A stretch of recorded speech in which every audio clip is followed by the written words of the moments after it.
E vërteta që doli në sipërfaqe fal Google Earth zbulohet trupi postierit të vdekur 7 vite më parë. Autoritetet italiane po hetojnë një zbulim tronditës në Sagrado Gorizia, ku mbetje njerëzore u gjetën të premte në 7 nëntor në kopshtin e një vile.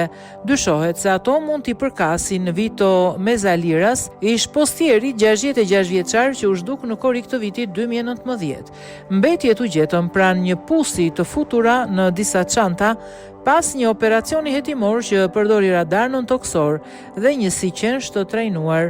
Hetuesit arritën të identifikojnë zonën e dyshuar fal mbivendosjes imazheve të Google Earth, të cilat treguan se mbi pus ishte hedhur një shtresë betoni pas vitit 2019. Partnerja e Mezzaliras, Mariuza Orlando dhe gjysmëvllai i tij, Moreno Radivo, janë vendosur nën hetim për vrasje dhe fshehjen e trupit.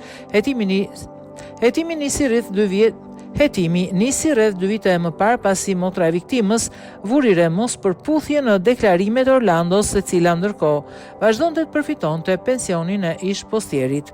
Autopsia pritet të identifikojë nëse mbetjet, kryesisht kocka dhe copa rrobash, i përkasin Mezzaliras dhe të zbulojë nëse vdekja ka ardhur nga shkaqe natyrore apo nga dhuna. Shtëpia e viktimës dhe ajo ngjitur janë sekuestruar nga autoritetet. Fillimisht rasti u orientua drejt një mashtrimi ndaj shtetit pasi partnerja e Mezzaliras kishte tërhequr pensionin nga viti 2019 deri në vitin 2023. Orlando pretendonte se ishte larguar jashtë shtetit për arsye romantike ose nga frika e kreditorëve, por hetimet treguan se këto skenar ishin të paqëndrueshëm. Mezzalira kishte investuar kursimet e jetës së tij në shtëpinë e tij, ku planifikonte të kalonte pensionin. Zbulimi i mbetjeve ka rikthyer çështjen në qendër të vëmendjes, ndërsa prokuroria po heton pistën e vrasjes.